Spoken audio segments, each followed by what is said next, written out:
Hello friends, சிந்து பைரவின்ற எபிசோடில் என்ன நடக்கலாம் அப்படிங்கிறத பற்றி பார்க்கலாம். இன்றைக்கான எபிசோட் இன்ட்ரெஸ்டிங்கான எபிசோட் அப்படின்னே சொல்லலாம். சிவாவையும் சிந்துவையும் பிரிக்கிறதுக்காக ஸ்னேகா நிறையா திட்டம் போட்டாங்க. இப்போ அதனால் சிட்டுவோட குடும்பத்துக்கு நல்லது செய்கிற மாதிரி செஞ்சு இப்போ சிட்டுவை உண்மையை சொல்லு, நீ இந்த மாதிரி சிந்து தான் அவங்களோட மொபைலில் இருந்து எடுத்து அந்த மெசேஜ் அனுப்புனாங்கிறத நீ பஞ்சாயத்தில் சொல்லணும் அப்படிங்கிற மாதிரி சொன்னாங்க. சிட்டு முடியாதுன்னு சொல்லிட்டாலும் இப்போ அவங்க அப்பா அம்மா வச்சு எமோஷனல் பிளாக்மெயில் பண்ணி இப்போ சிட்டு நான் உண்மையை சொல்லிடுறேன் அப்படிங்கிற மாதிரி சொல்கிறாங்க. அடுத்து பார்த்தோம் அப்படின்னா இப்போ அங்கே பைரவி வீட்டை காட்டுறாங்க. ஆறுமுகம் கிச்சனில் லைட் எரியலன்னதுமே அதை சரி பண்ணுறாரு. அப்போ பார்த்தா ட்ரௌசரோடு நிற்கிறாரு, வேட்டி அவுந்து போய். அதை பார்த்த பைரவி காமெடி கலாட்டா பண்ணுறாங்க. அடுத்து சிந்து அதை பார்த்து காமெடி கலாட்டா பண்ணுறாங்க. இது ஒரு மாதிரி ஃபன் கலாட்டாக போகுதுன்னு வச்சுங்களேன். இப்போ கோயிலில் பார்த்தோம் அப்படின்னா மகாவும் எசக்கியும் வெயிட் பண்ணுறாங்க. எதுக்கு ஸ்னேகா நம்மளை இங்கே வெயிட் பண்ண சொன்னாங்க அப்படின்னு சொல்லிட்டு இருக்கும்போது இப்போ ஸ்னேகா வராங்க.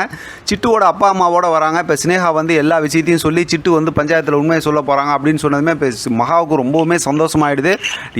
யாரெல்லாம் என்னென்ன பேசுனாங்களோ அவங்க எல்லாத்துக்கும் நான் சவுக்கடி கொடுக்குற நேரம் வந்துருச்சு. என் பிள்ளை நல்லபடியாக சிந்து விட்டு பிரிஞ்சா உங்களுக்கு என்ன வேணால் செய்கிறேன் அப்படின்னு சொல்கிறாங்க.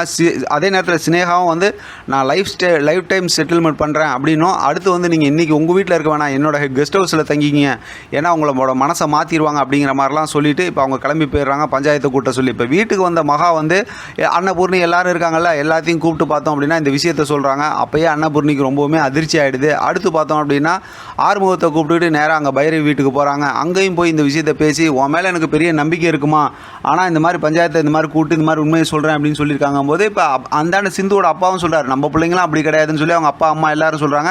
ஆனால் பார்த்தா பைரவி அப்படியே பார்த்துட்டு இருக்காங்க, ஆறுமுகமும் பார்த்துட்டு இருக்காங்க. அன்னபூர்ணிக்கு தான் ரொம்ப கவலையாக இருக்குது. சிந்துக்கு தெரியல, ஆனால் உண்மை என்னன்னு, அதனால் அவங்க ரொம்பவுமே கவலையோடையே இருக்கிறாங்க. அடுத்து பார்த்தோம் அப்படின்னாக்கா இப்போ சிட்டுவோட வீட்டுக்கு போய் சிந்து பார்க்குறாங்க. வீடு பூட்டி கிடக்கு. அதான் முன்னாடியே ஸ்னேகா அவங்களெல்லாம் அவங்க கெஸ்ட் ஹவுஸில் போய் தங்க வச்சுட்டாங்கல்ல, அதனால் எல்லாம் பிளான் படி நடக்குதுங்கிறனால இப்போ சிந்து புரிஞ்சுக்கிட்டாங்க. சரி ரைட்டு நம்ம நல்லா மாட்டிக்கிட்டோம் அப்படிங்கிற மாதிரி யோசிச்சு போய் கோயிலில் உட்காந்து அப்படியே கண் கலங்கியிருக்காங்க. அடுத்து பார்த்தா சிவாவுக்கு ஃபோன் பண்ணுறாங்க. டாக்டரே உங்களை நான் ரொம்ப முக்கியமான விஷயமா பார்க்கணும், இந்த மாதிரி நான் கோயிலில் இருக்கேன் வாங்க அப்படிங்கிற மாதிரி சொல்லும்போது சிவாவும் சரின்னு சொல்லி வராரு.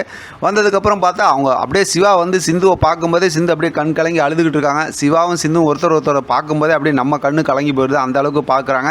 இப்போ வந்ததுக்கப்புறம் எல்லா விஷயத்தையும் சிந்து பேசுகிறாங்க. ஏற்கனவே நம்ம ப்ரோமோவில் பார்த்த மாதிரி தான் எல்லாமே மாட்டிக்க போகிறேன், அதனால் இனிமேல் உங்களுக்கு பிடிச்ச வாழ்க்கையை நீங்கள் வாழுங்க அப்படிங்கிற மாதிரி இந்த விஷயம்லாம் பேசுகிறாங்க. சிவா எதுவுமே பேசலை, அப்படியே கலங்கி போய் நிற்கிறாரு.